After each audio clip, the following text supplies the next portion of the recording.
out this back door. So we're not anticipating any fires, but you never know. I don't see any torches or pitchforks yet. So we will be having a public hearing as well at 6:30. So we may not get through this agenda before we do that. If we don't, then we'll adjourn to the public hearing and then carry on with the agenda afterwards. That public hearing is related to two matters: 611 Colby Road, rezoning amendment, and Gary Oak Habitat out in the Putnam Road area. So, with that, and we do have one late item regarding the potential Toscano's road closure bylaw, we will entertain adoption of the agenda motion. Move. Second. On adoption, then all those in favor, motion's carried. We have three delegations this evening. First of all, we have the applicant, or one of the applicants for the new liquor license here at 215 Church Street. I understand you're here, Ben, somewhere, there you are, to perhaps answer questions. I mean, you did make a presentation earlier in the meeting, so I understand that's probably why you're here. Yep. So if there are any questions, I'd ask you to take the podium. Otherwise, I don't know, perhaps council members, do you have questions for the applicant? Okay, so we don't have any at this time. We'll just carry on, and your matter will come out on the agenda shortly. The second delegation, I believe, is Sean Gable, here to speak to us regarding development permit application DP 1729 Beaufort Avenue. So, Mr. Gable, you were there. If you could take the podium, perhaps you guys can make a bit of room there. And that's because we have a microphone there and a camera. Is that right over here? No, it's just above you. So just speak loudly. I can do that. That's no problem. Your worship, I need to declare Yes, a conflict of interest. Thank you. And that is just so everyone knows that Councillor Swift is the owner of that property in question. Okay. Mr. Mayor, members of council, I'm speaking to development permit 16-4, which will be dealt with by council later in the agenda. My name is Sean Gable. I'm an articled student with the Swift I2 Law Corporation. I'm appearing today on behalf of Maureen Swift, the applicant for development permit 16-4. I'm applying on the applicant's behalf as she is precluded from making this presentation herself under the conflict of interest provisions in the community charter. The matters that the applicant wishes to bring to the attention of council are in two parts. First, I'll address the rationale that's included in the submission that the applicant made to the planning department. That's dated March 8, 2016, which included a request to remove a broadleaf maple tree that is at the top of the bank on the property at 1729 Beaufort Avenue. Second, I will respond to the staff report recommendations as they relate to this particular broadleaf maple tree. It's the applicant's sincere hope that a resolution can be reached which accommodates the rights as a property owner while recognizing and respecting the guidelines that govern the development of the downtown core. So in her initial application, the applicant provided a written rationale for the removal of the maple tree. She begins by explaining that the property is on the waterfront and the view is critical to the appeal, the value, and the enjoyment of the property. The combination of the slope of the lot and the location of the tree, which is in the middle, which has a canopy at the top of the bank, leaves about half of the lot without the advantage of this view. The applicants intend to build a residence on this lot that will allow for an aging-in-place scenario, and as a result, the house is designed as a single-level home with a secondary suite below. The applicant provides her understanding of the intentions of the guideline in her letter to retain the mature trees, stating that they are twofold. First, to contribute to the aesthetics of the town, and second, to protect environmental elements such as shade, habitat for animals, to assist with water retention and water management, and to remediate the effects of greenhouse gases. The initial application includes an arborist report, which indicates that this tree is approximately 13 meters tall, and the proposed deck is approximately 12.63 meters high. The trunk of the tree is approximately 5.2 meters from the proposed deck. Thus, any efforts to limb the tree would need to be so severe that the remaining foliage would have little value aesthetically or environmentally. Though the tree is currently healthy, with new and different construction, the natural water supply of the tree will likely also be altered, and the impact of this is uncertain. So the prevailing winds in this location are also predominantly southwesterly, should the tree be weakened, it would pose a significant hazard to the home. After the house is built, also, easy access for future mitigation would be eliminated, making removal dangerous, expensive, and difficult. So the applicant believes that the removal of this tree prior to the construction is the safest and most responsible course of action. Furthermore, as this tree is on the water side of the property, and the new house will be in between it and the street, any aesthetic value to passersby is really limited or negligible. Finally, the applicant points out in this letter that this maple tree is not really an unusual or protected species. It's a broadleaf maple tree. So, in order to protect against possible negative environmental impacts, the proposed landscape design exceeds the usual requirements and shows a replacement ratio of 4:1. These replacement trees would also be situated on the street side of the house, thus contributing more to the aesthetics of the area. Further, the applicant's letter indicates, it includes some pictures that do show the impact of the tree. That should be in the package. It's there. And the applicant concludes this letter stating that as this particular tree has an enormous negative impact on the property, and its removal would really have a minimal impact on the town, she hopes that you'll agree that in the circumstances, the removal of this maple tree is a rational and reasonable course of action. So, after the applicant submitted her initial application, a staff report was prepared for council's consideration as well. In response to the staff report, the applicant asked me to give you her comments. She reiterates that due to the slope of the land and the desire of the applicant to have a single level home with primary living space on top and secondary space below, the location of the tree at the top of the bank is particularly problematic. The staff report suggests that the house could be moved further north, but also acknowledges that the neighboring house would then impact its peripheral views. Further, moving the house up the lot towards the street does three things. First, it puts the canopy of the tree right at the main floor level of the house. Second, it impairs the water views for the neighbors that are across the street at 1720 Beaufort. Third, as this house was designed to be aesthetically consistent with the house at 1723 Beaufort Avenue, moving up the lot would place it in the shade of the house next door. So the staff report refers to two similar situations, one at 1723 Beaufort Avenue and another at 1829 Beaufort Avenue. Both of these situations involve big leaf maples, and both were in the DP1 development zone. The differing resolutions in these situations really highlight the fact that each of these situations is unique, and it's important to deal with these situations on a case-by-case basis. So at 1723 Beaufort, the location of that particular tree is further down the bank, and it doesn't pose a hazard to the house, nor impact the full enjoyment of the property. And it seems that the applicant in this situation agreed, as they didn't pursue its removal. Now at 1829 Beaufort Avenue, at this location, a healthy tree was removed with an agreement that a replacement tree would be required. And as I said earlier in the application today, the applicant is willing to replace this maple tree at a ratio of 4:1. So finally, on a visit to the property last week, the applicant also noticed significant disease on the big leaf maple tree that's immediately to the west of the property at 1739 Beaufort. So this poses an additional concern, as the foliage on that tree currently encroaches onto the 1729, into the 1729 lot, and really increases the likelihood that this disease will spread. So, given the reasons stated in the rationale in your package, the information explaining the positioning of the house, the applicant's willingness to replant at a 4:1 ratio, the fact that this is a common species of tree, and the concern of the spread of disease from the adjacent lot, the applicant hopes that the removal of this tree will be seen as a reasonable request. And Thank you. Is that your presentation then? that is Any questions, members of council? Councilor. I'm just wondering, when the owner bought this property, I would think their expectation would have been to have an ocean view, not a tree view. I mean, no one would buy that lot in that location expecting to look at a tree, I wouldn't think. I would assume that that's correct.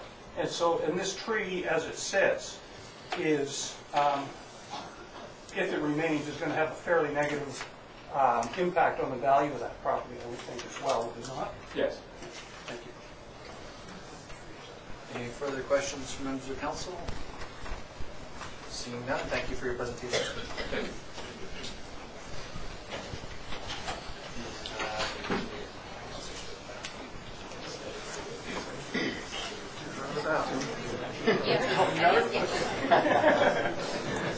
Watch your hands.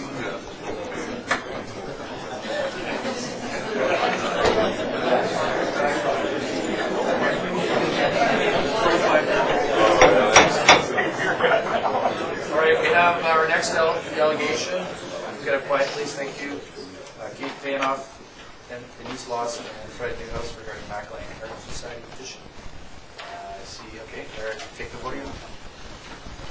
Just the two of you? There's two of us, and we had to, Chris Nielsen is going to substitute. Sure. Okay, you have 10 minutes and then. I'd like to thank the Mayor and Council for this opportunity to speak on behalf of the Mac Lang Heritage Society. And I'd like to start with a few comments and present a summary of a petition that we gathered. The petition is to save Shakeside. Chris Nielsen will follow with his perspective as a newly arrived Comox resident for 2 years. I'll start with a few words from Mac Lang. What prompted Lang's move to the new house was the death of his wife, Ethel Hart Lang, of cancer in 1944 after a rapid illness. In the 1970s, he recalled how he started work on Shakeside in the spring of 1950. For the first 6 weeks, I did nothing but split cedar shakes, knowing I'd need so many of them. I used, again, the blueprint of my first home, an Aladdin Ready Cut. That was Baybrook.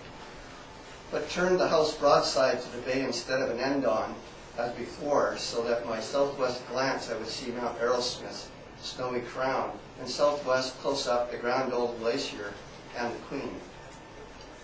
The creekside, where the birds came to drink, is midway. In building, I used the new solid cedar construction. The walls of heavy cedar, tongue and groove, vertical planks clamped together, and a weather coat of tar paper and shakes. Every stick of timber that went into house building was nailed by my own hands. That's just words from Richard Mackey, put together a reflections on Shakeside. I believe Council got a copy of it. Yes, we did. Just reading from there. In Comox today, we find a museum in need of a home. I'm speaking to the Alberta House. And a home left for a museum under a destroy order. What was this house he left for the town? What I believe Mac Lang was getting at, his unique perspective, something he could offer to Comox, was a perspective in his time that was only held by a handful of ornithologists, biologists, and naturalists. He was also a writer, and as a writer, he wrote more than half of his 9 books were written in the house. But he wasn't a retired writer's house. He was an active and engaged intellect, and I'm quoting from Richard Mackey again, between 1950 and 82. In these years, many naturalists and ornithologists came to visit him here. His old summer students from the National Museum, Charles Gegard, Alan Sampson, Elgin Hall, and Ian McTaggart Cowan, visited regularly. Local biologist Alan Brooks Jr. and his wife Betty Brooks, Nee Hatfield, visited often, as did the bird painter Robert Bateman and the post-war generation of BC naturalists, including Bristol Foster. Harold Hosford, York Edwards, Fenwick Lansdowne, all from Victoria. He also received visits from Manitobans Clarence Killiness, David Hatch, Albert Hotchbaum, from Earl Godfrey, and George Holland from Ottawa, and from naturalists Tommy and Marion Walker, and mountain climbers Don and Phyllis Mundy. And that's just, a partial list. Correspondence for something like 9 meters of correspondence and letters and archives in Victoria.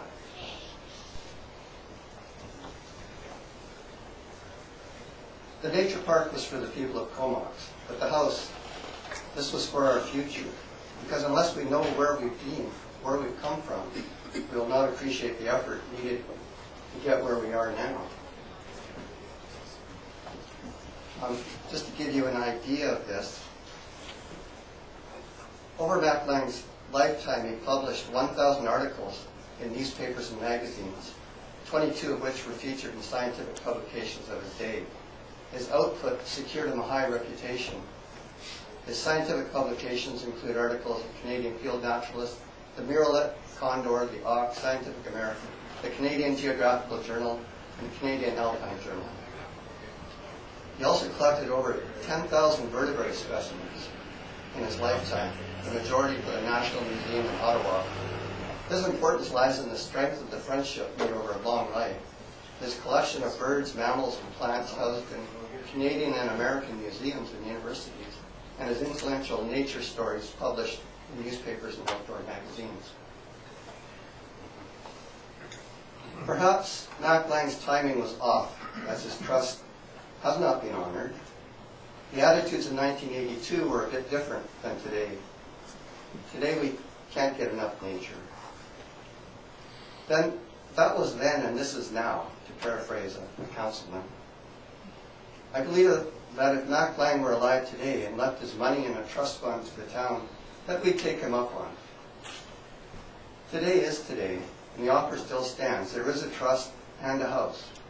I'll let Chris speak to all the offers of funding and all the help to restore the building that people have come forward. I dropped off a petition and letters at the town office several weeks ago and was told they were passed out to the mayor and council. Just to summarize from the petition,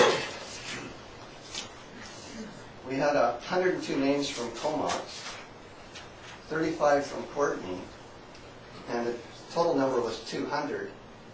But it's not a static petition, so we still have more names rolling in. So the numbers are much higher than that. We're probably up to about 120, 25, 30 from Comox alone. And also we had a few letters that came in.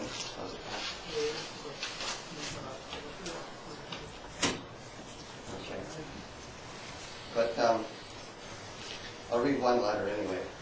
From Walter Thorne of Kitimat. And his comment was, this man was the William Shakespeare of the conservationists. His influence was monumental.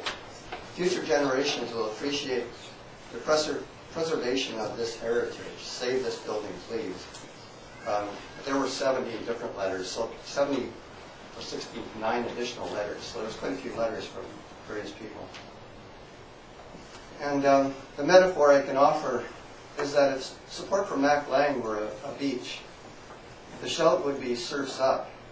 Let's not remove the surfboard just as the swell is rising. You have about 3 minutes for the second speaker. I live on Balmoral Avenue by the creek. I bought the place because I wanted to be close to a park. I don't want to be close to the beach. So I knew at that point, so let's just say I've been here 26 months.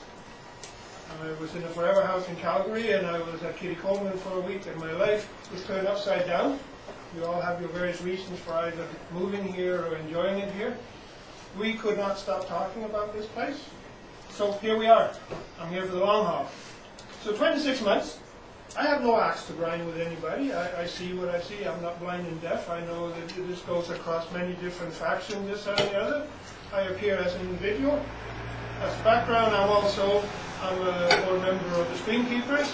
I'm a board member of Mac Lang Heritage Society. So I have no problem with that. So there we go. Now, why would I care about this?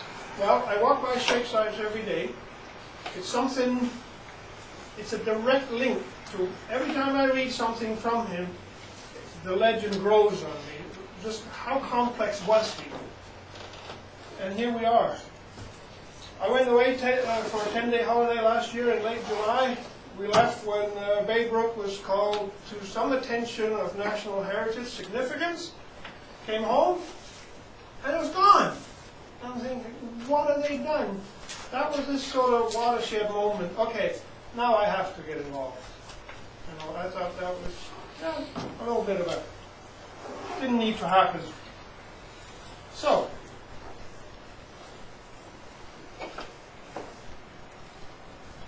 this thing about there's no money, there's a structure that's no good, it seems every time we start solving one problem, it just moves to something else. So, somehow, in my deepest, darkest moment, I'm thinking there is maybe a second agenda in place. So, a couple of weeks ago after the COW meeting, I was talking to Robert Dean, a friend, and he's on the same board. And he says, well, this might just be something that you and I have to agree to disagree on. I'm perfect with that. I fought for that all my life. It's about due process and some respect about what goes on in your community. So, I don't see the rush. We've been at this since 82, and all of a sudden it becomes this thing, it has to happen now, the quicker the better. Why? Is there no money? Someone in the paper, one of the council members was quoted as, we don't want to fundraise all the time, we have to keep the lights on. Terry Chester from the committee says, we've identified 20 sources of funding. Okay, you guys want to reconcile this? Not me. The structure? Well, you can read in Mackey's how it was put together. Clear cedar, everything nailed together. There's probably something in there we could say if we had a will. So, right now, all I'm asking is, can we have a stay of execution? Would this hurt anybody? Because there is an army out there that is stepping forward to do work. I have 40 years as a bricklayer, stonemason, tile setter. I'm retired. I got time on my hands. We can, maybe we can, but let the facts decide, not something that potentially there's no money for this. The structure is no good. We don't know. There is. I actually have a copy of an engineer's report that somehow wasn't allowed in. So, all I'm asking, you want to leave a legacy of due process, which I really don't think was served by the committee, because half of them had already expressed and voted for the destruction of it. So, Okay, sir, give us your time the is, time. I'm giving you a couple extra minutes here. You about finished? Okay, thank you kindly. All right, any questions from members of council for the delegation? Seeing none, thank you for your presentations, gentlemen. Thank you. Thanks for listening. All right, we're going to move on to minutes and meetings. For approval, we have the June 15th regular council meeting Move minutes. approval. Second. On approval, all those in favor? Any opposed? Motion is carried. And then for the receipt then of the minutes of the committee of the whole meeting of June 22nd. Move receipt. Second. Receipt then, all those in favor? Motion is carried. All right, so we have recommendations coming from that committee of the whole. The first one is regarding the Mac Lane Nature House Advisory Committee provisional report. The first recommendation made at past the committee of the whole was that the town receive the report and accept the recommended course of action of disassembling the Mac Lane house and use the site as the materials to create a viewing platform in conjunction with the existing walkway. I'll move that. Second. Moved and seconded. All right, so we now open it for discussion. Councilor. Yeah, I'd like to make some comments. So all those involved with Mac Lang want to ensure he and his work are never forgotten, and I applaud the Mac Lang Heritage Society for their dedication to him. Unfortunately, when some didn't see their needs being met, they turned to what I feel was a social bullying campaign. The viciousness of the pen has been directed to all of Comox Council, including our staff. Since the start of this campaign, the gentle name of Mac Lang has become synonymous with one of disdain. The contempt towards this council and the name-calling is shameful. Words such as heritage vandals, corrupt, low-life, deceitful abusers, backwater political hacks, redneck bigots, elder abuse, puppets with no soul, and comparing those of us around this table to ISIS. I hope as we move through this process, a more collaborative approach is taken, and those involved understand that the town is indeed acting in good faith to try to address issues from 35 to 45 years ago. We intend only the best outcomes without saddling taxpayers with future obligations. further comments or questions regarding the motion? Seeing none, call for the question then. All those in favor? Any opposed? Motion is carried. Second motion, as part of that recommendation, was that staff be directed to begin the process to modify, if necessary, the terms of the trust. I'll move that. I'll second that. And I'll just ask the CEO to make some comment on that aspect of it. Yes, Your Worship, just so that council is aware that the process involved to modify the trust may require some legal action, just so that council is aware, so that we don't have to come back and ask for permission, that by passing this motion, you are directing us to begin that process of applying to the Minister of Attorney General for modification. Any questions regarding that? Any questions on the motion, Councillor? Yes, Okay. so I assume then is that no action will be taken until that decision works its way through the courts. By no action Assumption, being taken, correct? I'm assuming you mean no destruction or disassembly of the house. That's correct. Correct. Until there is a decision on modifying the terms of the trust, Correct. And it I is think that's wise. Yeah, it is worth pointing out that the AG's involvement on this did indicate that if we were to disassemble the house, that it would potentially interfere with the terms of the trust. So that's why we're doing that. But at no time did the Attorney General's office direct us to engage in the process of forming a committee or having these deliberations. So they left it up to us to determine how we would move this forward. And that's what we've done with the committee and other deliberations. So just want to correct that. That was one piece of information in one of the many letters that was incorrect. All right. Anything further? Go ahead. Just one comment that might have been lost in the discussion, a very brief one, is that when the original proposal was put forward to council a year and a half, 2 years ago, and was defeated for a number of reasons, is that a olive branch was held out to the Mac Lang Society to become a part of the committee that was going to review what would be done with the properties. And the intent there was to honor the contribution that group was making to the community in viewing this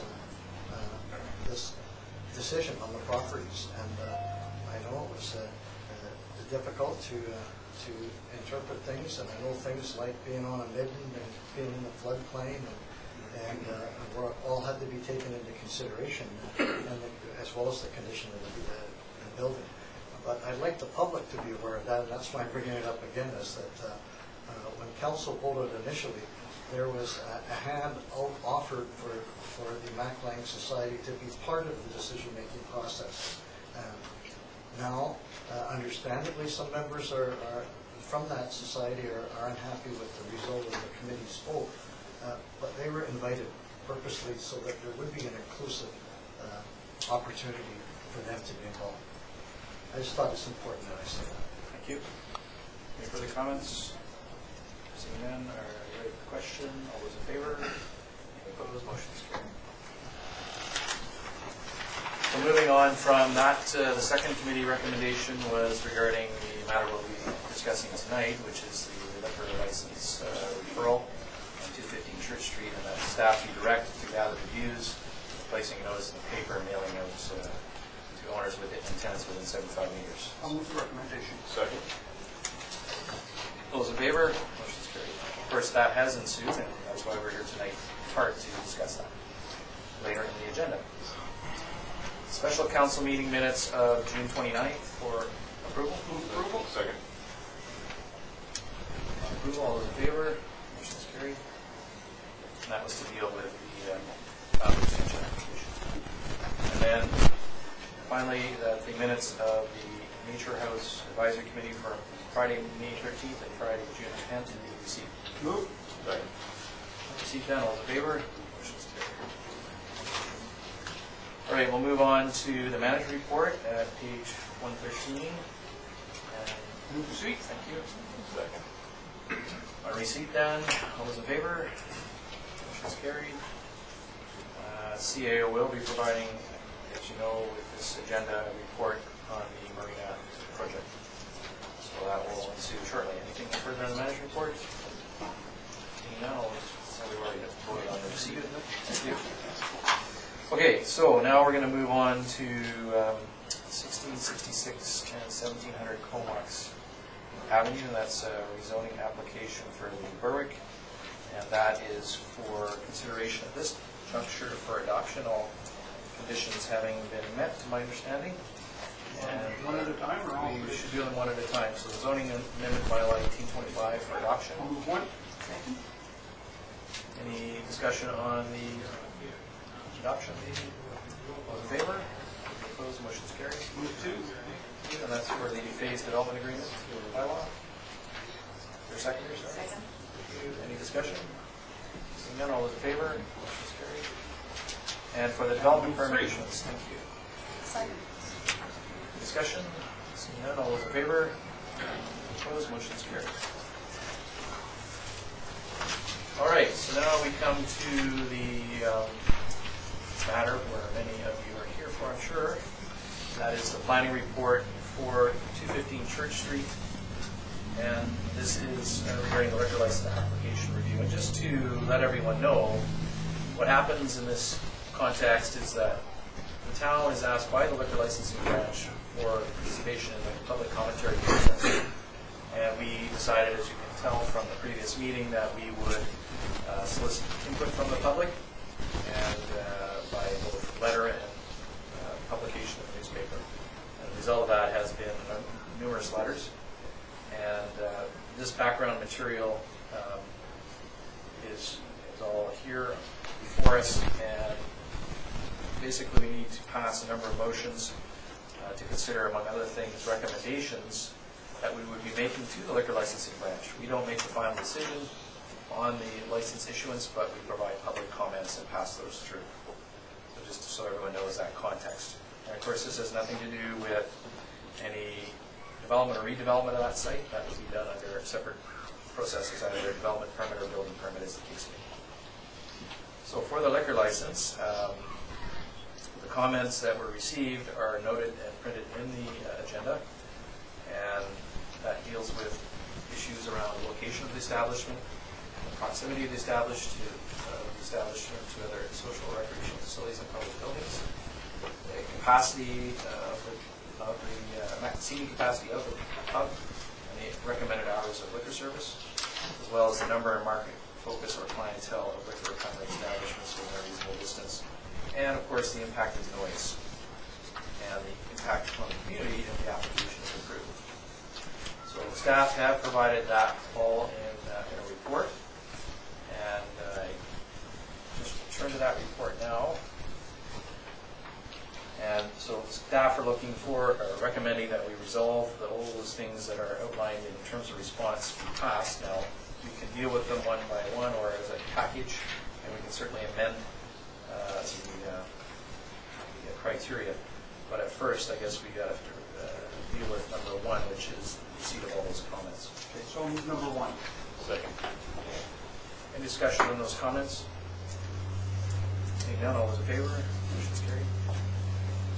The second aspect is that the comments on the views of residents and the method in which we received and gathered those views is outlined in recommendation 2.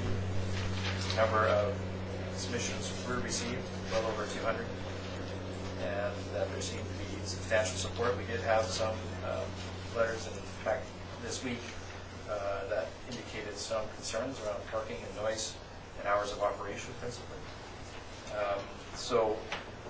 Again, this is, the RCMP, by the way, did indicate no concerns. And I suppose the concern that's been highlighted in this report is the hours of operation, which we can deal with under recommendation 3. So recommendation 2 is just a summary of what we did and what we received. I'll move two. Second. All those in favor? Motion's carried. So finally, to get to the real meat of it here, staff are recommending that we support an issuance of the liquor primary license for the proposed Church Tapo's Pub at 215 Church Street in Comox, having a maximum seating capacity, including outdoor seating of 175.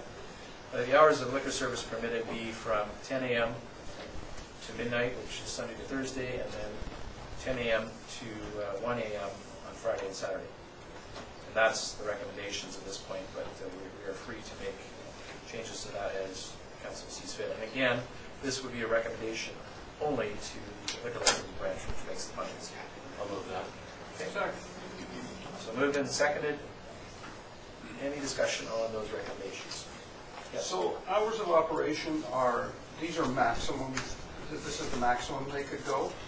Based on if that's what the liquor branch authorizes. Yes, of course, yes. So if the owners, you know, it's very possible they could be shutting down at 11 or 10 o'clock on the weekends rather than 1. I mean, I can see how some of the immediate neighbors may be affected at 1 o'clock on the weekends, but, okay, fair enough. Yes, Councillor. This is backing up to previous, but I'll connect it with this if I can. The letters of support were mostly favorable towards this by quite a large margin. There were some concerns, but most of them were related to parking. And I'm just wondering from our CAO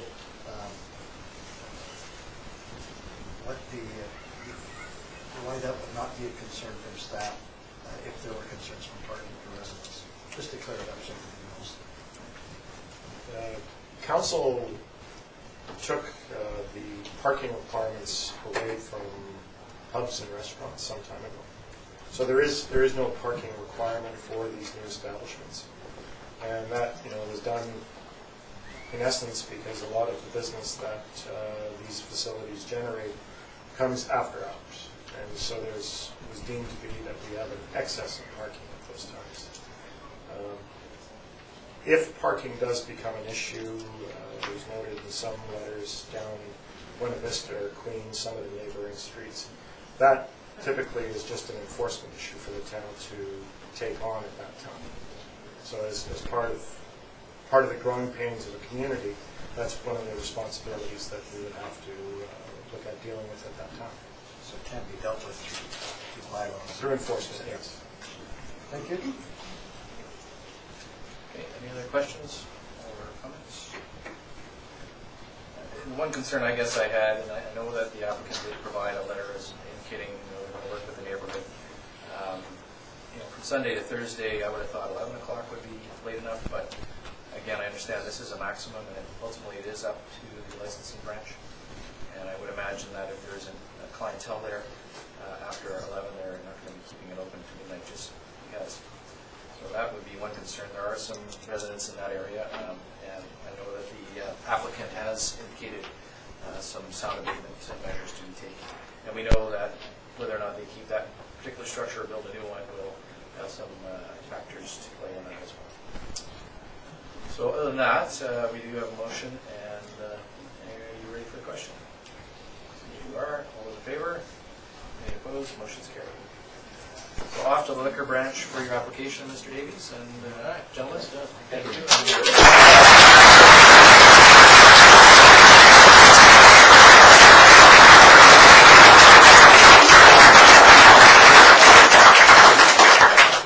All right, so notwithstanding the posts on Facebook about this, I understand there's actually no place you can go out here there right now. So, but you guys can leave. You don't have to stay for the rest of the meeting. Thank you. Good to see nobody wants a pub in our town. We'll just let the room clear for a moment.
Nobody wants a pub, apparently.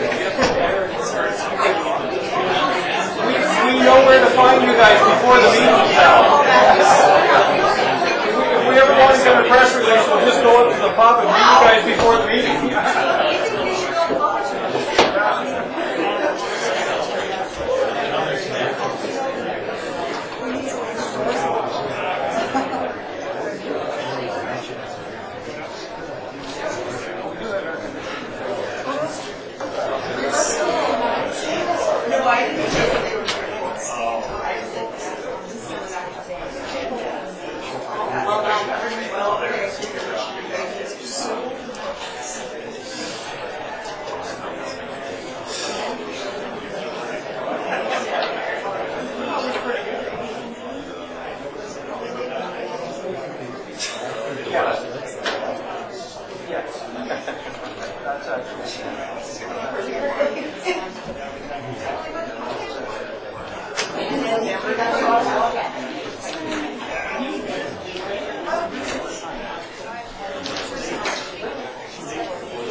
All right, so we'll get going here again on the agenda. And we're going to now turn to page 189, which is the application, the report from our staff regarding the waterfront vitalization project. So I'll let staff speak to that before we consider the motions. Thank you, Your Worship.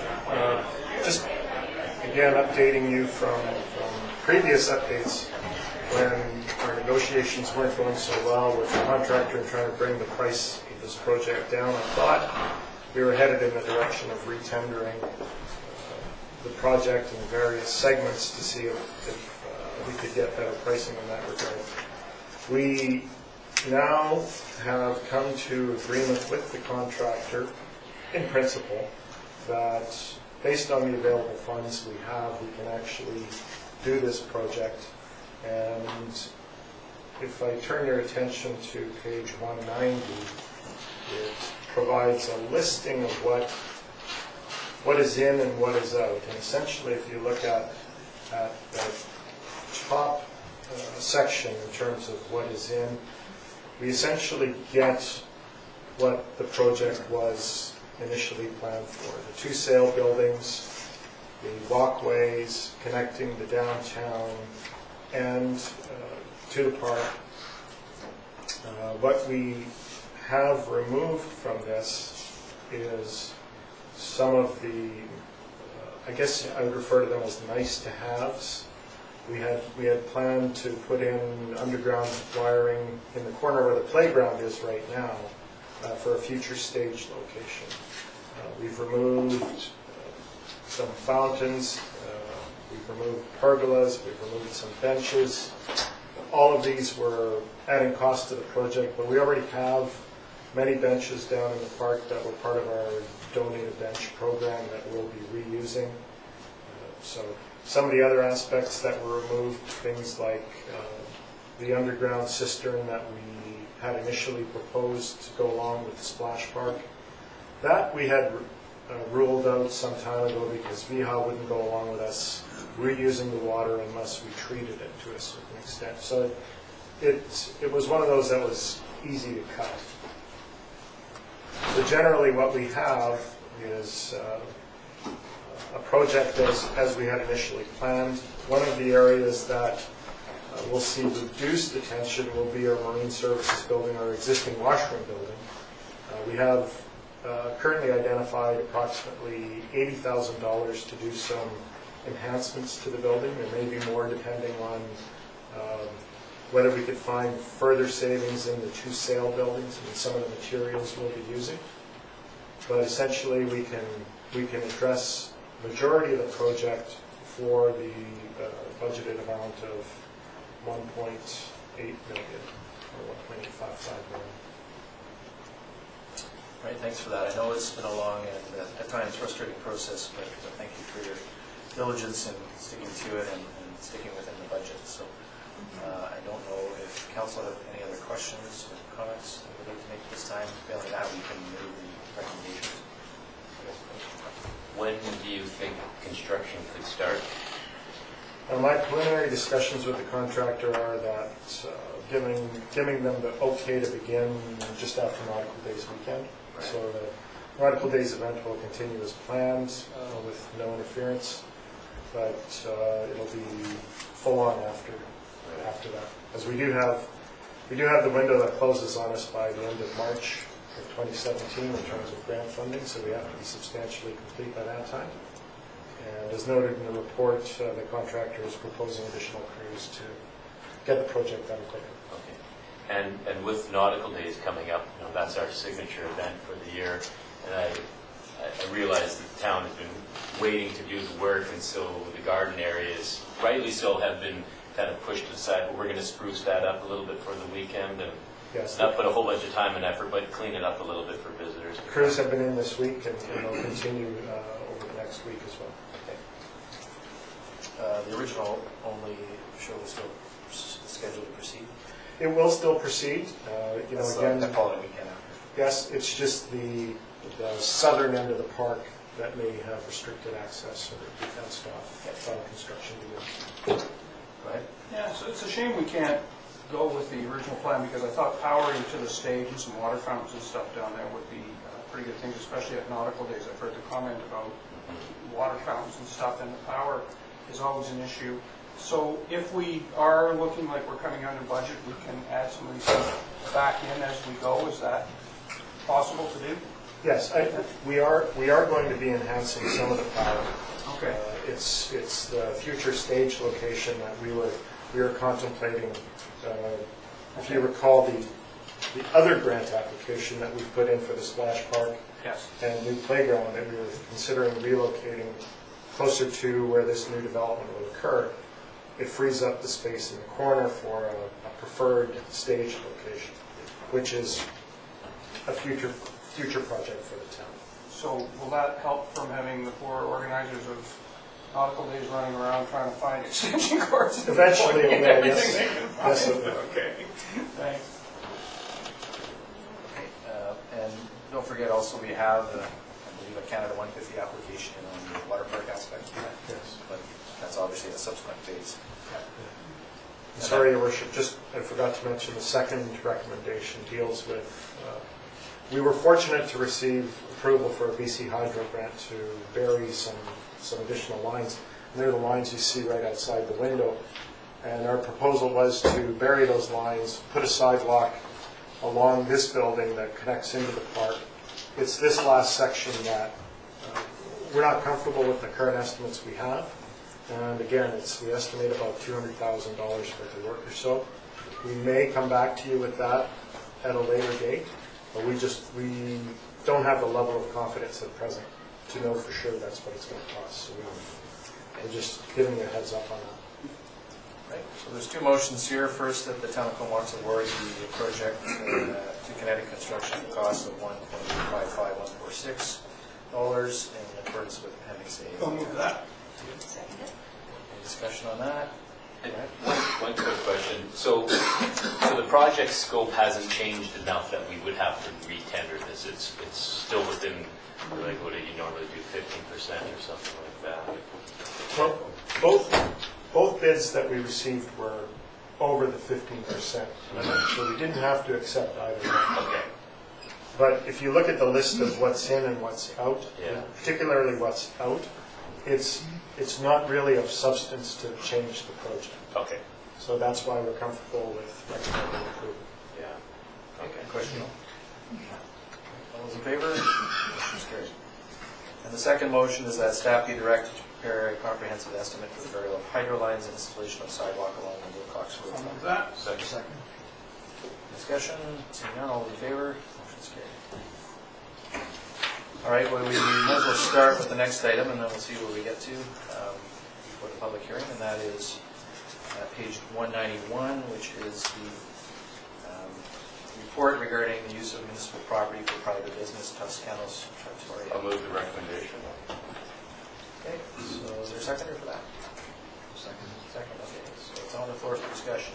And the recommendation, just for those here, is that the proposal submitted by Toscanos to construct a deck along the Beaufort Avenue frontage for a 5-year period at a rate of $8 per square foot be approved, subject to a satisfactory license agreement being executed, and that staff conduct the required public notification process, which also would involve the road closure bylaw, which we'll be considering as a late item.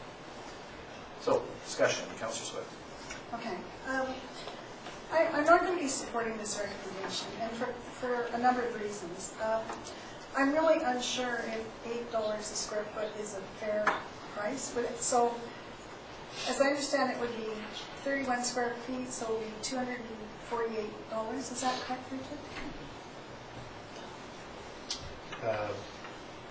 No, it's greater than that. Can we get some clarity on? I think it's in the report. Let's just find it. 31 square meters. Oh, meters. Yeah, I think it was 300. 377 approximately. No, I'm sorry. We'll get it for you in a moment. Okay. Is that a per month charge? It's per year. Per year. Yeah. So, anyway, I'm not satisfied that that's equitable. So I don't know how else restaurants are charged out, if it's per seat, or how that works, but I know they pay taxes on their facilities and so on, which they wouldn't be in this case. So I don't know how it works.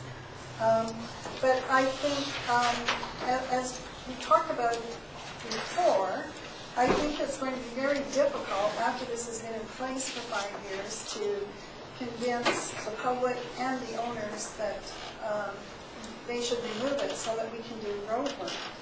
And given the fact that this is an important intersection, I think we might want to have some flexibility in how that intersection develops. It's one of the main ways down to the enhanced marina. It's the major way to get down to the commercial dock. And I would hate to have our hands tied by having this public space tied up in a restaurant situation that we can't do anything about removing. I do believe in vibrancy, and I like the outdoor seating that we're seeing all over the place. And I'm wondering if maybe a solution for Toscanos would be to consider moving their entrance and having outdoor seating on Fort Augusta. So that's another thing they might consider. Thank you. Councillor McKenna. Yes, there certainly were pros and cons from community members here, business members and members of the public. And one of the concerns was being inequitable as far as payment of taxes and whatnot. I've heard the $8 square feet, and I understand that. I also understand, which I didn't before, was that there would be a provincial assessment of the property after this was built. And I wondered if the CAO might be able to comment on that. Yes. So if council were to approve this and we enter into a license agreement and we proceed with the stopping up bylaw, BC Assessment would be advised of this, to pick it up in their annual calculations, and one would assume that the assessment would rise. So as the assessment rises, their property taxation would rise accordingly, as does the levy that they would pay towards, their portion of the levy that they would pay towards the BIA as well. Now the BIA levy is a fixed amount. I think it's currently $60,000. So if the assessment went up on Toscanos, they would pay slightly more. All the other participants in the BIA would pay marginally less, but there would be an adjustment. So is there a levy? Yes, there is. Okay, and I think you've got the numbers there if you want to read them.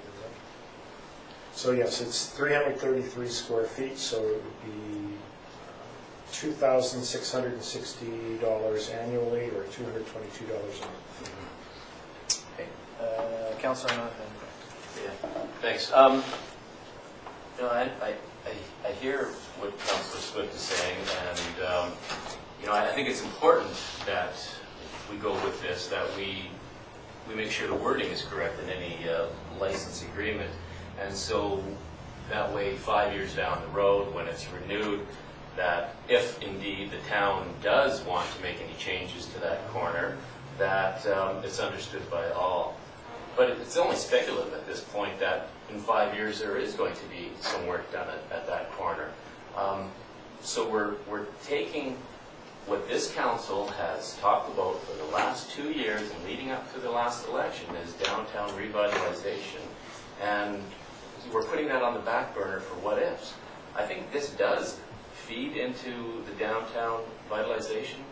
Times change. You know, we heard earlier where we used to have one parking spot for every 3 people. Now we've changed to this new development that there's not a need for parking. Well, so things have changed, and now these outdoor parklets, these patios, are really adding vibrancy to downtown. So I think that we should take this serious, and I'm going to support it. I know it's not all the businesses like it, but it does have stamp of approval from the BIA. So I think we should give it a try. We should write it up in the agreement that in 5 years from now that it could change, and the public is aware that this could change. But let's give it a shot. You know, it's worth it. Okay, thank you, Councillor Grant. Well, I agree with Councillor Arnott that certainly vitality in our downtown is what we're aiming for, and no question about it, outside seating accomplishes that. But the definition of a parklet just exactly is it's small parks that are scattered throughout the town, and they're built on town property for the pleasure of its citizens. So this is quite different from that, because a parklet in front of an existing restaurant is very convenient. These locations obviously benefit the businesses, but they're still there for they're still available to the public for their own pleasure. But this isn't a parklet. It is an addition to an existing business in the form of a deck accessible only through the restaurant. And the deck would be built on the town's road dedication, and that is a concern. While plans to improve the roads over this section of the town are about 5 years in the future, we all know how much can change in 5 years. Changes which could seriously complicate the decision that we make today. I question the long-range value to the town, to its citizens and to the business owner, when in 5 years they must remove this deck in order to use this dedicated road space as it was intended. None of us like change, particularly when it's part of our town's vitality. That removal would undoubtedly be an unpopular move at that time, and certainly not well accepted by the town folk, nor to the business, and I think that's a serious concern. Probably have time for one brief comment and then follow-up. Councillor McKinnon, go ahead.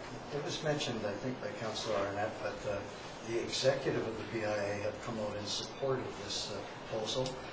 Having said that, I certainly understand businesses that operated under a different set of town rules in the past, that it seems inequitable in how this is being perceived. However, I'll go back to saying they are going to be charged, and there's going to be a reassessment of the property, and they'll be paying somewhat for that as well. I'm going to speak in support of it. Those are my thoughts. Okay, Councillor King. Time for one more? Okay.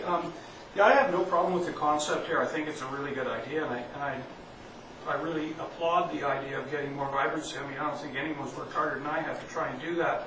My problem is I think that you just got the wrong intersection. This is a complete choke point, and it's a real nightmare in that corner when things get busy. It's one of the reasons why getting buses down to our senior center is a problem, is getting through that intersection. We already know that that's going to be reworked probably sometime within the next 5-year plan. And, you know, I'm just having a problem with that as we get closer to that 5 years. If the owner sells this property, the new owner's going to say, well, I didn't know, and blah, blah, and all. You can just see it coming. So I think that it's a great concept. I just think that it's in the wrong location. Thank you, Glenn. All right, I'll just say briefly that in general, I support this kind of vibrancy. I think but for the concerns of the possible widening, I don't think it's really any issue at all as to supporting this. That being said, I know there was some efforts by staff to ensure there was an even playing field. And I know speaking to other business owners that was a major concern, especially given parking rules from years gone by that have changed. I do like the look of it. I mean, the pictures were quite illustrative, I thought, of what it could be like, and I'd like to see it happen. But I suppose because of the future widening there and the difficulty of changing that configuration later on, maybe it would actually turn into a parklet at that point, who knows. It makes it difficult, so I understand the concerns. I do have Go a ahead. question. So if we were to widen the road, I mean, how much closer can you really get to that building? Good question. You know, like, I mean, we've got this space there right now, and so we're all worried about 5 years down the road, what's Yeah. going to happen. Well, are we really going to put a road right up, like 2 feet away from the wall of this building, or do we need some buffer? Maybe Marvin can help us, but, you know. Well, let's leave that with staff for the duration of the public hearing to consider, and then is there anything else members of council would like staff to answer, so they can do that while we have the public hearing? Okay, we'll let them sit with that one, and then we'll come back to it. All right, so we're going to adjourn the council meeting here for a few moments, so a motion to adjourn. Move. In favor? Motion is carried, and then we'll move into the public hearing. You can find your agendas. All right. So we have a public hearing tonight, and thank you for everyone's patience here. I assume that most of you are here regarding 611 Colville Road, and perhaps regarding the area of habitat. So we'll call the public hearing to order, and a motion to adopt the agenda. Second. All those in favor? Motion is carried. Not necessarily.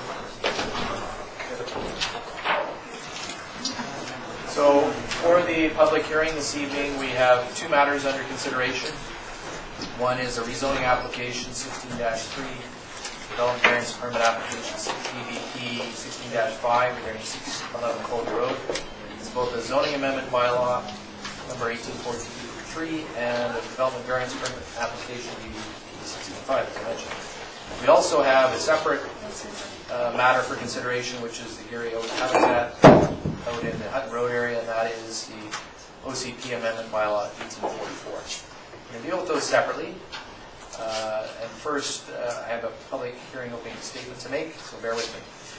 This public hearing is convened under the Local Government Act for the purpose of hearing representations from those persons who believe that their interests are affected by the proposed rezoning application, Colby Road, and the OCP amendment out in Hutton Road area regarding Gary Oak Habitat.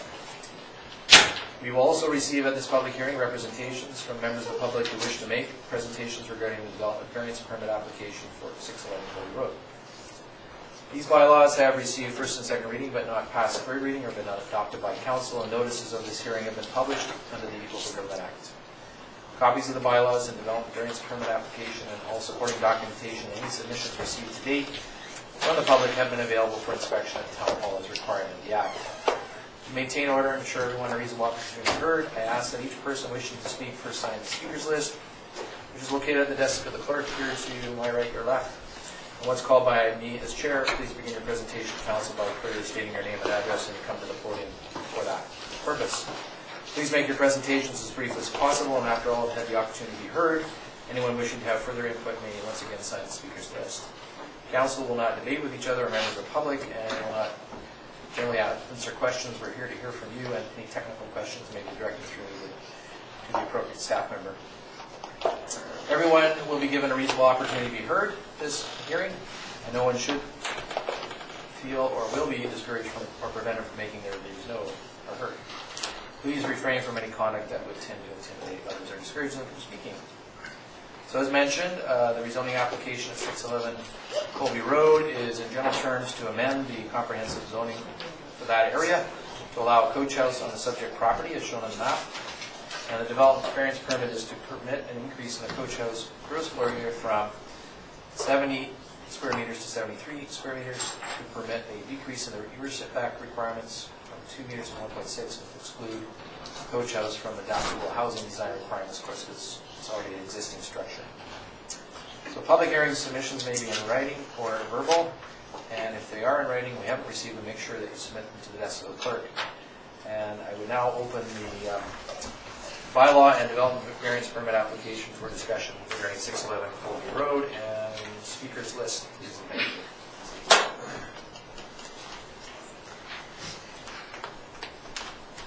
Thank you. All right, so we have at this point 2 speakers regarding that, and the first one is Jillian Earl. Jillian, if you could take the podium, please. Just state your name and address. My name is Jillian Earl, and I'm at 602 Stickleback Road. Dear Mayor and City Councillors, you have heard from various residents of this community, including ourselves, who are concerned that coach houses to be allowed in this neighbourhood, which is planned as a semi-rural, single-family home subdivision. We just want to address you personally to reiterate how upset we are that the Town Council is even contemplating changing the format of our neighbourhood. We were attracted to this particular subdivision because of the larger lots and the feeling of spaciousness, and our taxes are reflective of that. Had we wished to live in a higher density area, then that is where we would have purchased. Had we wished to have a coach house in addition to our main house, we would have bought in a neighbourhood where coach houses are permitted. We would not have moved to a subdivision that has established single-family homes and elect to alter it. It is rare to find a subdivision such as this, and we and the majority of neighbours that we have spoken to wish to retain its openness and charm.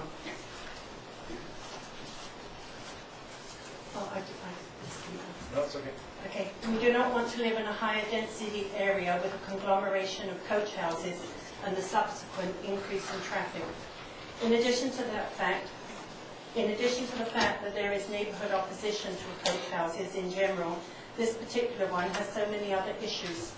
Being too close to the lot line is huge.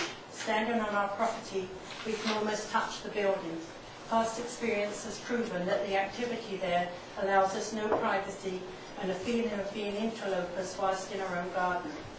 It is neither set back from the road or visually screened. To screen it from the road would require the elimination of parking.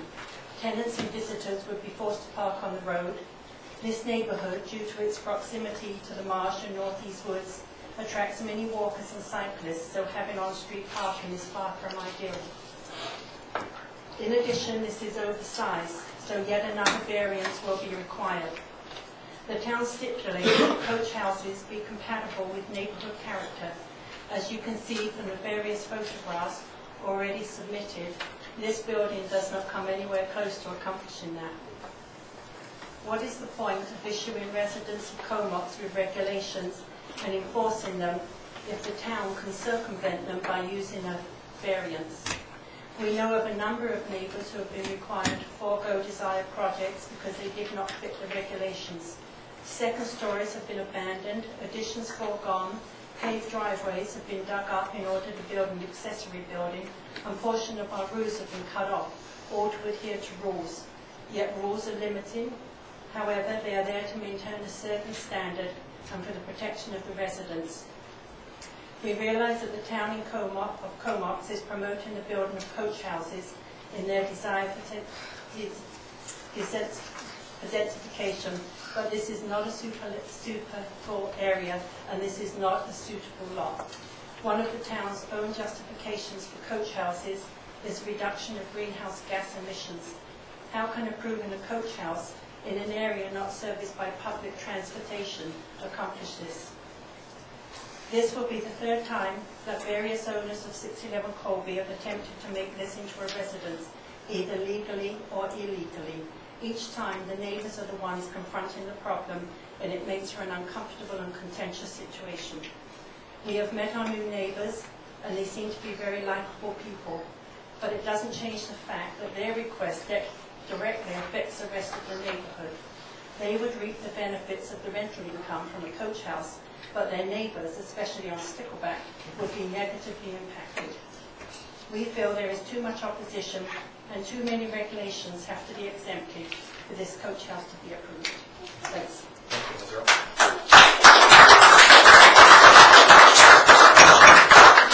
Actually, if I can get you guys not to applaud, there's no applause when you're here, and it might intimidate others who wish to speak on the opposite of that. Thanks.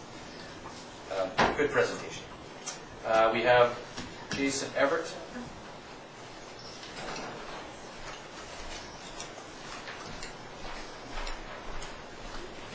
Hi, my name's Jason Everett. I live at 671 Colby Road. I'd just like to approach council, mayor, councillors, just to show how much we're opposed to actually this coach house. This has been this coach house that is actually just a garage. It was changed by the previous owners. They were actually taken to court by the town, and the tenants were actually evicted at that time. And no time since then has this illegal coach house been put back into a garage. The house was then sold to other owners. They never turned it back into a garage, and they illegally rented it out yet again. The town never enforced it yet again, and it was never turned back into a garage. So this now brings this back up to us again. So the new owners, whoever they are, I've not actually met them yet, but they want to turn this garage, back into a coach house. In our neighbourhood, I pay nearly $5,000 a year taxes. I bought into this neighbourhood. I was the person to buy the very first lot into there. I actually moved from Knoll. We moved in there because of, the large lots, the actual appeal it had.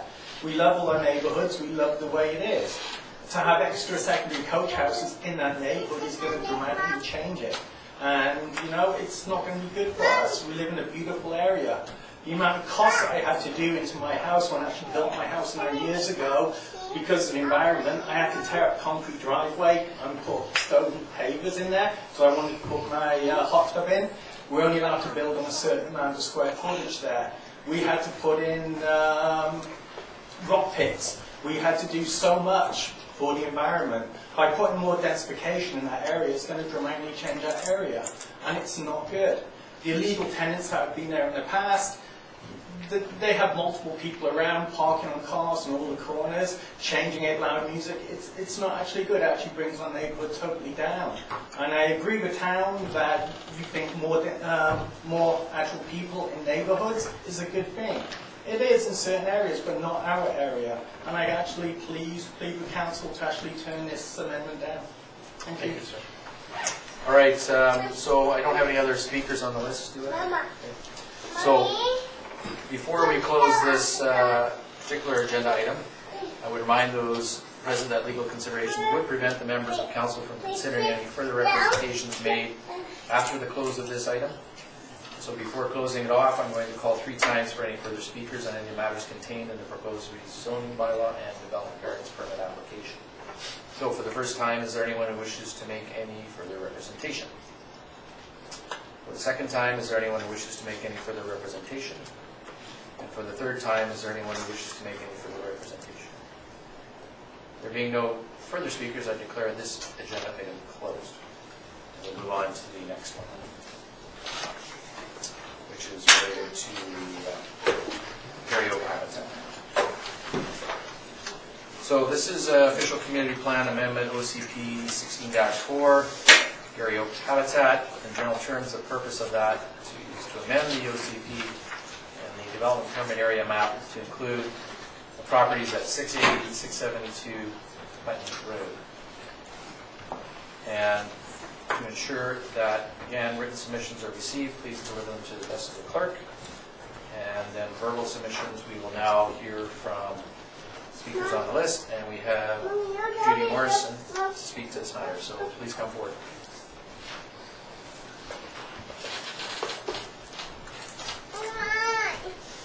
Mayor and City Councilors, I'm Judy Morrison from Comox, BC. And I believe... Sorry, your address, ma'am? 506 Laszlo Road. I believe in principle in a tree protection bylaw. But what I've seen of the existing bylaw, there is no enforcement and there is no penalty. It appears to be rather liquid. Trees are protected until developers or owners want to take them down.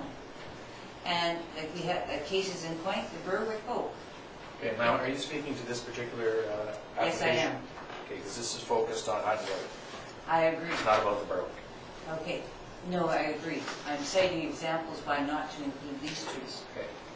Okay, like I say, I do agree in principle in the bylaw, but it doesn't protect what exists in that bylaw already. So, and those are, like I have four examples of trees for which the bylaw has become very liquid. There's no penalty, there's no enforcement. You ask to cut a tree down, you're usually told yes. If you cut it down, you plead mea culpa, and the bylaw officer says, I can't do anything about it. Now, like I say, I agree in principle in a tree protection bylaw, but as the enforcement and penalty stands now, there's no need to include more areas in a bylaw that's ineffective. On the other hand, if you were to bring in enforcement and penalties to keep these trees, I do support the inclusion of 3 more areas. Okay? Thank you. Thank you very much. Any further speakers on the list? Seeing none, again, I would remind those present that legal considerations prevent the members of council from considering any representation made after the close of this item. So before closing, I'll again call 3 times for any further speakers on any matters contained in this particular OCP amendment. And so for the first time, is there anyone who wishes to make any further representation? For the second time, is there anyone who wishes to make any further representation? And for the third time, is there anyone who wishes to make any further representation? There being no further speakers, I declare this agenda item closed. Now, staff, I just wanted to ask, we're not considering these matters any further this evening, I take it?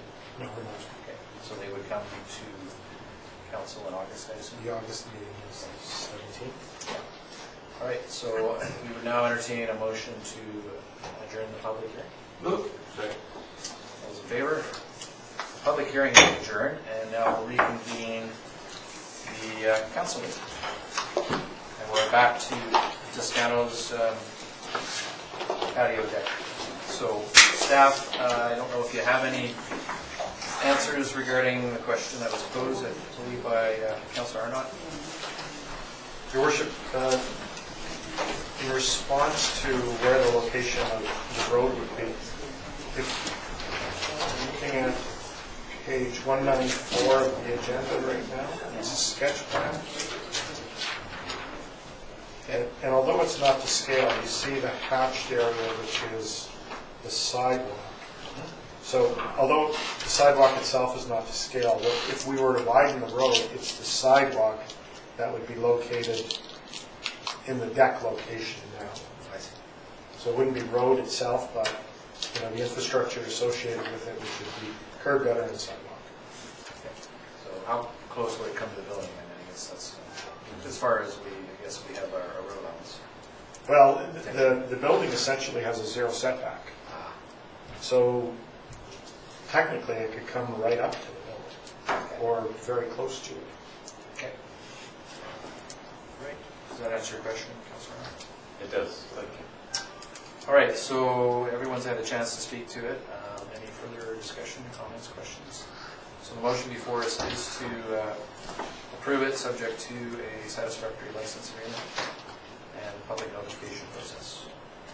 Are you ready for the question? Yes. All those in favor? I am in favor. Those opposed? The motion is tied, therefore it is defeated. And that will not require us to deal with the road closure bylaw. Thank you for your deliberations and for staff's work on that. All right, so we'll move on to special reports. And this is where we receive minutes of the Regional District solid waste, hospital, and regional district board meetings on those dates. Move receipt. Second. Right, all those in favor? Motion's carried.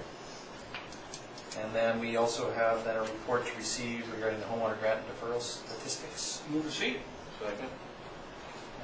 And that report then, self-explanatory. Any further comments or questions? Our Director of Finance always gives us that this time of year, so thank you for that. All those in favor of that receipt? Motion's carried. And the annual report, again, this time of year is when we receive our annual reports, and the motion to receive. What's in order, not approval. Approval will be on August 17th. Move receipt. Second. Any further discussion? All those in favor? Motion's carried. So I'll come back to this August 17th for approval. So we'll move on now to new business, and that is the respectful workplace and complaint resolution policies brought forward to us by CAO, and I'll let him speak to it, and then we can consider adoption of this. Thank you, Your Worship. We've had a respectful workplace policy in place for many, many years, but with the changes to the WorkSafe legislation, our policy also requires some updating. And so what you have before you is a more comprehensive policy. Some of the changes that are worth noting for council is that this policy does apply to everybody. It applies to council, it applies to staff, it applies to volunteers with the town, it applies to our volunteer firefighters, it applies to everybody. And so what it does is it lays out in greater detail the process should someone encounter workplace harassment. There's a process that's well laid out as to what they would do to go about to resolve those issues. Thank you. Questions for staff? Seeing none, staff are looking for adoption of policy number 007. Move. Second? Adoption, all those in favor? Motion's carried. And also policy 008. Move. Second. Questions, comments? All those in favor? Motion's carried. And of course, that we rescind policy 006 and 010 for recommendations. Move. Second. Okay, all those in favor? Motion's carried. Thank you, staff, for bringing that forward. Development permit application. I believe this is the one that Councilor Swift has that copy on.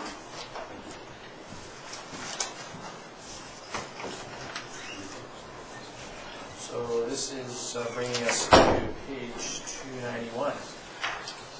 So we had a presentation by the applicant's agent, and we have the report, and staff are looking for a recommendation to issue the permit subject to the resolution of the standing items and conditions. So I would move the recommendation with the provision that the maple tree that is obstructing the view can be removed, and that the owner be asked to plant a minimum of 3 replacement trees on the street side of the property. Okay, seconder for that? I'll second. Okay, so now I'm just looking here at the report which talks about us doing that kind of resolution or motion that says that we need to also remove the requirement for a revised arborist report and all these other technical requirements. So my sense is that we should discuss this motion and pass it and then deal with those technical requirements. That would probably suffice. All right, discussion on the motion. Any discussion? Go I ahead. have a couple of points I'd like to make. You go ahead. Because the property owner has asked us that we respect her rights as a property owner and at the same time respect the guidelines that govern the development of the downtown core. Our tree guidelines have been carefully designed to protect that part of our landscape that adds so much to the beauty of our town. However, as with any guidelines, they cannot anticipate all possibilities, and the question before us today is one such situation. In this case, the value of the property in question is entirely focused on its location, and in particular the view, and a very large tree is blocking that view. The guidelines do not consider this complication. As we consider this complication, it's simple common sense that a view property should be able to appreciate the view, and when a very large tree prevents this from happening, the solution is simple: the tree must be removed. Our town's tree inventory would increase because 4 other trees would be planted in exchange of this one. The guidelines will be respected, the view will be appreciated, and our tree inventory will increase. Thank you. Anything further? Seeing none, are you ready for the question? All those in favor?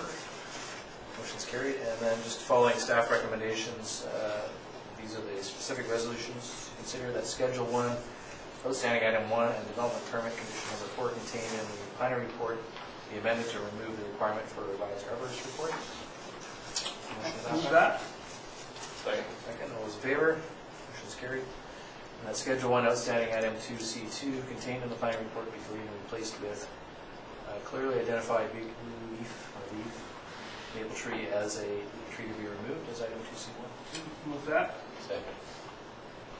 And all those in favor? Motion is carried.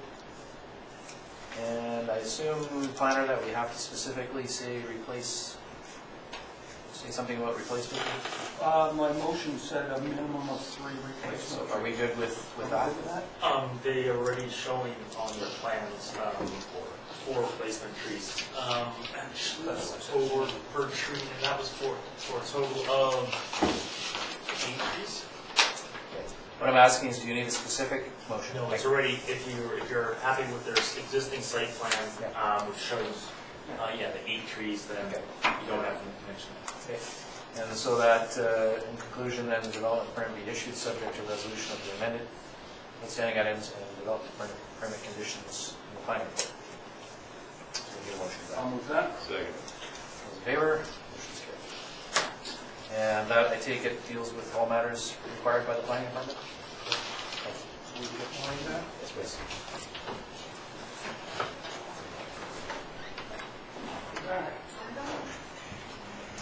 All right, so we'll catch up here to page 309, and this is just a straightforward recommendation from our Director of Finance to invest $6 million surplus funds in a Scotiabank GIC for the next 6 months. I'll move that. I thought it was my account.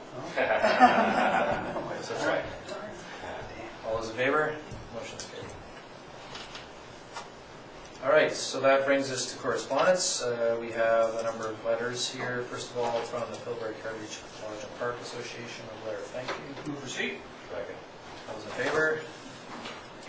And motion's carried, and that was relating to the work the town did on the water line replacement and the pavement pathway.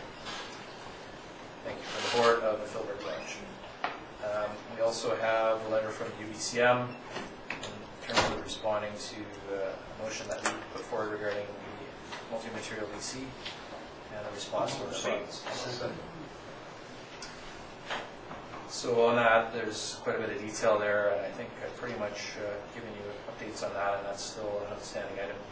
And no doubt it'll be discussed again at UBCM this fall, because I believe there's another community that has brought forward another similar motion directing more work to be done in that area in terms of the non-compliant newspaper sector.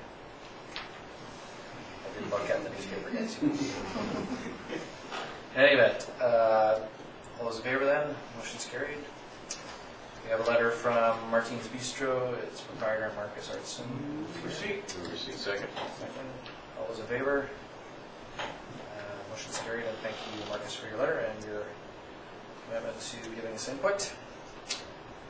We have several things from the regional district. First of all, we need to consider an appointment to the Go Smart Select Committee.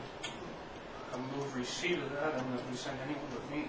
They say go smart anyway. So I'm out. All right, so is there any volunteers, or do we just nominate the one who's in here? Well, I think we just make it Barbara's. She was, I believe, the previous representative of the, was it active transportation or cycling forward? Cycling task force. Well, I haven't asked her, but she's on holidays, so maybe she won't hurt her. Was So, that Mark? Is that you that was on that, or was it Barbara? No, that's cycling, well, she was on cycling. All right, well, we'll make a motion then, subject to her availability. If she isn't, then we'll have to come back to it. Motion to appoint Councillor Barbara Price as acting. Move. Favor? Don't miss a meeting. All those in favor? Motion's carried. I'm sure she'll, I imagine she'll be fine. Thank you. worship, they're also looking for an alternate. And an alternate, oh, okay. It's never, Who else has a motion? No. An alternate to that appointment? I would be happy to go as Councillor- alternate, Councillor. but not in place of. Oh, you'd be there in case. can you maybe just get that? All right. So I'll move to Mark, Yeah, right. Councillor Margaret, Okay. the alternate. And all those in favor? Motion's carried, thank you. All right, we also have the matter of consenting to the adoption of the regional district bylaw 345 being the economic development service conversion. I will move that. Moved and seconded, any discussion? Seeing none, all those in favor? Motion's carried. And just to review, that basically takes Cumberland out of the mix, or will, once it's finally adopted at the regional district. As per the previous service review, okay? Sad, but we got to move on here. All right, so speaking of moving on, we are going to move to the next item, which is a letter from the regional hospital district. Move receipt, were they looking for a recommendation? Sorry, I can't. Yeah, they're looking for whether we would be considering supporting basically additional taxation of our residents to waive or alleviate the requirement for paid parking at the new hospital. And to my knowledge, both the regional district and Village of Cumberland have declined that suggestion. That's correct. And I believe that our representatives at the regional hospital district also were in opposition to that, Correct. from what I saw in the minutes. So I guess we probably should provide some specific feedback, either that we're in favor or that we're not, and let them know.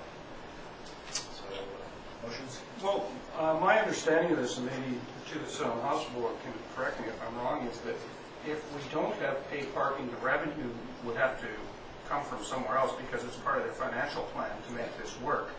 So we would in fact have to tax the public to get that money or lose some services or whatever would happen at the hospital. So I also have looked at this and thought, having gone through the St. Joe's Hospital where they tried to retrofit it, and that was way tougher. If this is something that seems like it's going to happen anyway, I think the time to do it is right off the top.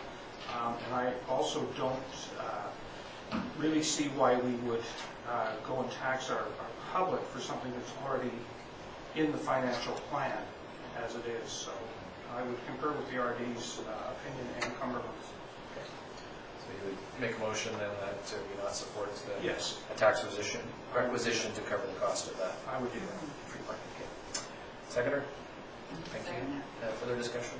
Well, I just wanted to add that in the new hospital, there are provisions. If you really have hardship, that you'll be able to apply and have a refund of that.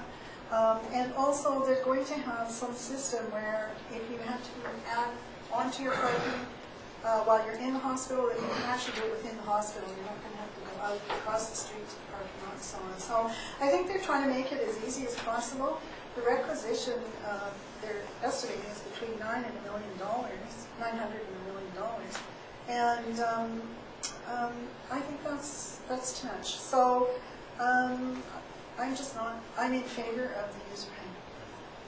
Yeah, it's interesting to note here, I know this request came from Mayor Port Hardy, and the response from Island Health was that they're going to change their policies at other hospitals to align with this one, for example. But other than that, parking fees would be lower than Nanaimo and Victoria. And of course, the parking fees are established at most hospitals in BC. And with respect to Campbell River's research on Delta, I guess they passed a bylaw there that said they could not implement any kind of paid parking, but there was no expenditure of capital at that point that was at play for the multi-level parking structure that's been built here at New Comox and Campbell River Hospitals. A little bit of a different scenario. All right, so we have a motion. Any further discussion? Seeing none, oh, sorry, you want to say something? Just a comment, if there's any provision that might be able to help Hornby and Denman residents for parking. I know there is extra help you can apply for in regards to that. But That wouldn't be specific to where people come from. It would be based on their financial circumstances, as much as anything. So that's why I mentioned Hornby and Denman, because I think they had additional costs anyway. So there's some kind of leeway, if it can be suggested, you're asking for suggestions? Yeah, I don't see that in the motion at this point, and I don't know how you'd start to do that, quite frankly. At this point, we have to start picking and choosing where people come from, that'd be very difficult. In any event, any further discussion on the motion? So not in support of requisition, it's generally the motion. No other amendments coming forward, all those in favor? Motion's carried. All right, so that will be conveyed back through to the hospital district. Thank you for that, and the work of our representatives at the hospital board. Okay, so we're going to move on to the next item of correspondence from Marilyn Mitchell regarding Lazo Road. I'll move receipt. Second. On receipt then, CO, is there anything you wanted to add in response at this time? This is an email which talked about various things which have been in the newspapers. And you've been dealing with most of that. Yes, and I don't have anything direct to speak to the dunes, but we've had a raft of experts involved in this project, from experts in wave analysis to experts on the environmental side in terms of what needs to be protected. The proposal was put together several years ago. We've had several public meetings about it, and we're well into construction. And all that material has been posted on the website. Yes, it has. Can you speak briefly to the project watershed complaint, if you will? Yes, the project watershed has filed a formal complaint with Forest Lands Natural Resources, claiming that the town is conducting work in an area outside of our authority, and it's been 3 weeks ago now, we suspended work for a few days voluntarily when we were advised by FLIMRA that we may need a permit. We've been in discussions with them, we've clarified with them, we've given them all the information related to the project, and at present they're satisfied that we're meeting all the conditions. And if tenure is required, they're working on that as well. So we currently are working with their authority. Thank you. Okay, all those in favor of receipt then? Motion's carried. Next letter is from Mr. Mangon regarding the Mackling Trust account. Move receipt. Second. Receipt then, all those in favor? Motion's carried. And lastly, piece of correspondence regarding email regarding the Shakeside building. So motion to receive that. I'll move receipt. Second. Those in favor? Motion's carried. So no late items because we need to proceed with Toscanos. So we'll now deal with reports from members of council since our last meeting, council-related business, June 15th. The last meeting, so Councilor Kemp. Yes, thank you, Your Worship. June 21st, I was happy to attend the National Aboriginal Day celebrations at the Big House in Comox First Nation. Tremendous event there, and well supported by the community. Attended also that same day the Comox Pump Station open house by the CBRD. They attended the next day active travel meeting at Butler School, which myself and Barbara Price attended over the last couple of years, the wrap-up meeting. Attended the Comox Valley Airport AGM on June 22nd. That same day, the Comox Valley Economic Society AGM, and that same day, the Comox Valley Chamber of Commerce Barbecue.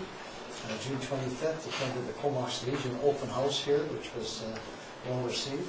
Had an opportunity for the Legion to invite nonprofits that they donate to spread their gospel, so to speak, and to show community members that the Legion gives to many organizations within the community. The 29th of June, the Isfeld grad I attended, the Vanier grad the next night. On the 30th, the Comox Valley Multicultural Society event at Sims Park. And on July 19th, the Comox Valley, Volunteer Comox Valley Board meeting. That's my report. Councilor Margaret? Yes, I also attended the pump station open house and celebrated with the seniors as they acknowledged their 40th anniversary, and of course, Festive Despair.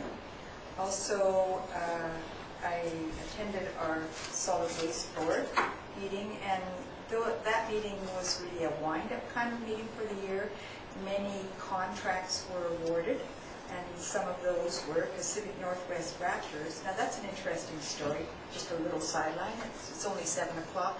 I could make a little bit of a longer story, can't I? It's interesting because, of course, birds are a problem at our solid waste area. And they've tried several methods of trying to discourage the birds, be they mechanical or otherwise, but all to no avail. The only thing that seems to succeed is actually using real live hawks. So for a cost of $357,000 over a period of 3 years, we will have fewer birds in our solid waste. Also, another award was made. Let's see, I have to read my notes. Oh yes, drop-off locations for toxic residential substances such as paint, pesticides, solvents, etc. for another 3-year contract that will cost us $1,030,000. CSW and recycling depots. There are 6 non-MMBC recycling depots in the region, and we have 2 in the Comox Valley, Courtney Country Market and Canucks, and they too have been awarded a 3-year term. Contract award for construction management, construction quality assurance for Cell 1 construction process, and the contract for that is it still has some questions, and we'll have the amount of that coming up soon. Solid waste educators, they too have received another 3-year term. And our educator here in the valley is Gail Bates. I'm sure many of us have seen her doing her very colorful approach to making us all aware. And also we had the pleasure of listening to Island Health directors, and they discussed the Island Health perspective on the future roles and responsibilities. That's that. Oh, pardon me, no, I did. I attended the CBRD for Barbara Price while she was busy at another meeting. Great, thank you. Councillor Kendra. Thanks. So I attended the Sewer Commission open house as well, and I'll let Maureen talk about sewer. She's so eloquent at it. At the regional board meeting, we really followed up mostly on committee of the whole recommendations, but one new thing that did come up was Director Nicola of Area B brought a motion regarding setting a standing committee regarding water, sewer, and drainage. He wants the rural areas to have a say in some of the services. That can be fraught with all sorts of things. It's always interesting when people who don't have to pay the bill want to have a say in it. You can just imagine that the cost can really mount up. So we moved that our staffs of the 3 municipalities should be given a chance to comment on this. So that's what's happened there. Sewer on the water committee. Again, we followed up mostly from other things we'd be doing. I did tell you last time that we sent a letter to Cumberland asking them what they were going to do to fix the problem at Perseverance Creek. I gave them 2 weeks to respond. We did not see a response from that. So we are currently drafting a formal complaint to the Dam Safety Branch, and we will be CCing it to Flinro and VHA and the Ministry of Environment. So that's my report. Is that the safety branch or the dam safety? Oh, the dam safety. Dam safety branch. I just wasn't sure where we're going with that. Yeah. All right. Councillor Arnott. Let's see. I attended a board meeting with the Community Justice Center, as I do every month, and I also attended the Community Council meeting for the Salvation Army. You may recall a few months ago, Christmas, I went to their volunteer appreciation night and was quite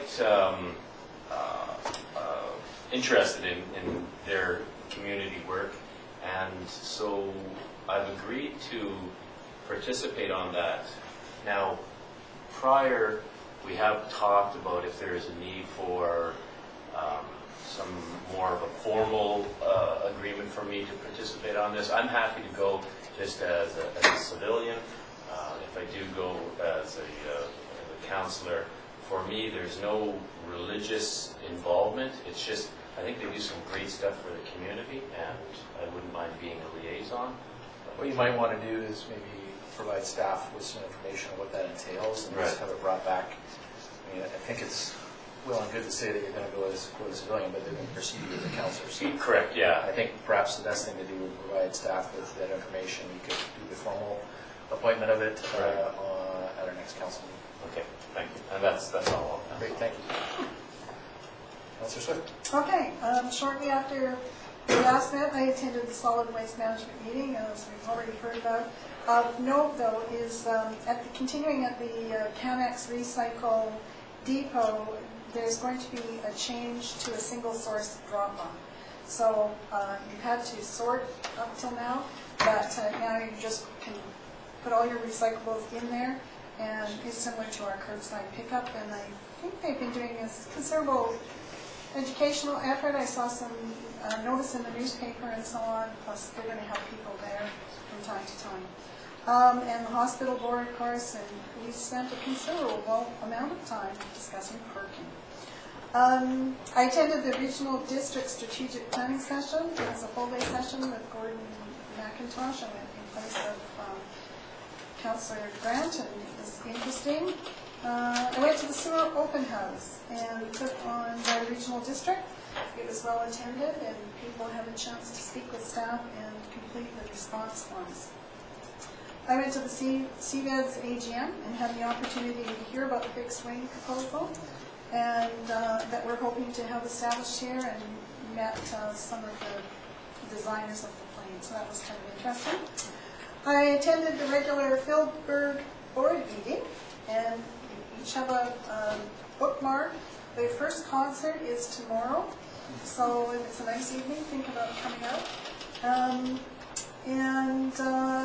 Also, they're getting ready for the festival, of course, and as an employee of the town, you're able to have 1 day free entrance to the festival. So you just go to the festival gate and let them know who you are, and you can get a free day there. The sewage commission meeting I attended, and we didn't have a big agenda, but we did get to see the open house responses, the forms that people had filled in. And as a response to the open house, and we were also presented with a petition from Director Nicol of 700 signatures against the number 2 pump station. And finally, I was interviewed by Shaw yesterday to speak about the Philburg Festival. So, and that's my report. Thank you. Well, it's been incredibly busy over the last month with lots of grad ceremonies, parades, and recently this week the first of several change of commands. The change of command for a 19-year maintenance squadron has occurred, and Major Bishop is taking over from Major Juliette. And there'll be several more of those to come over the next few weeks. Attended the Canadian Forces Housing Agency 20th anniversary. Of course, one of our councillors, that's his job to manage that, so that was great to see the opening of those units on Salmonberry Crescent. Very nice looking inside and out. Today I participated in a tour of the new hospital with Minister of Health Terry Lake was in town, and he also then toured briefly the hospice facility. The new hospital is coming along. I know there's a tour planned for later in the fall as well, but drywall is now being installed, and you can really see it start to take shape, and it's going to be a real eye-opener for people to see it once it's open and running in a year or so from now. Just of note, the CAO and I met with Comox First Nation, Chief Everson, and some of his council members, just continue our dialogue with them on various matters that we have under discussion with them, really following up on the MOU for the Northeast Woods and other issues that we have in common. So it's good to have that meeting. And also I attended a meeting that the Department of Fisheries officer here wanted to have with our MP regarding the DFO office here and the location of fisheries conservation officers. Ice Tea Island Coast Economic Trust had its 10th anniversary celebrations during the Shellfish Festival, so that was well attended down at Deep Bay. And of course the Distera Seniors had their 40th anniversary, which Councillor Mark Grant and I attended. And I also had a meeting just to follow up with St. Joseph's Hospital. Their task force chair on the future role is Chris Kelsey. And he gave me an update, and I saw today that they've announced a request for proposals for potentially designers and architects to work with them on a possible submission for extended care facility on a going forward basis to replace some of the units they have currently. And last but not least, I'll just mention the Mayor's Cup golf tournament's coming up on September 9th. The town will be entering a team, so those members of council who wish to participate, I believe an email's gone out. I know there's been lots of emails, so if you could have a look at that and let Twyla know. And also tomorrow morning, we're doing a little photo op with the tennis club for one of their donations to the tennis courts. So that's about all I'm going to report. There was lots of other activities. About one thing, if Yeah, I go ahead. could, when you're done. Yeah. No, are you finished? Yeah. Sorry, you may have noticed if you're driving in on the highway that Oh, yeah. our sign is starting to take shape, and the new columns went up about on Friday last week. That was quite an endeavor to see how they were putting that together, but I'm watching Facebook and people are going, what's going on with it? Blah, blah, blah. So that is the actual sign going up. We're about a month away now as we wait for the aluminum parts to be cut and painted and cured and properly done. So we're moving along, but it's actually starting to really look like something is happening out there. So, Where's the location again, Councillor Graham? it is about 3 kilometers from the turn-off on the highway. So if you drive down and you miss it, then you shouldn't have a driver's license because it's big. So there's no truth to the rumors that this was a prop for the sequel to 2001: Space Odyssey? Yeah, that's right. Yeah. None of that. No. So, but it is coming along, and it was a big day. We had a lot of very diligent volunteers out there that are. I mean, it's really hard work, and they're really doing a great job out there. So, hopefully, it's all going to turn out to be great, and we should see the results very soon. Good work. Will we have an unveiling? Well, it's hard to unveil because it's so big. So I'm not really sure how we're going to do that. But we are working towards having certainly an appreciation day for volunteers and will be a thing. So date to be determined. So it shouldn't be too long. Yeah. Good stuff. All right, so media questions this time, any? No? And any questions from members of the public in attendance here today? Seeing none, we'll move on. We do have an in-camera meeting, so we'll be adjourning to that. So a motion to exclude the public for Section 90C, Labor Relations and Other Employee Relations. Second, all in favor? We'll adjourn briefly while the room clears.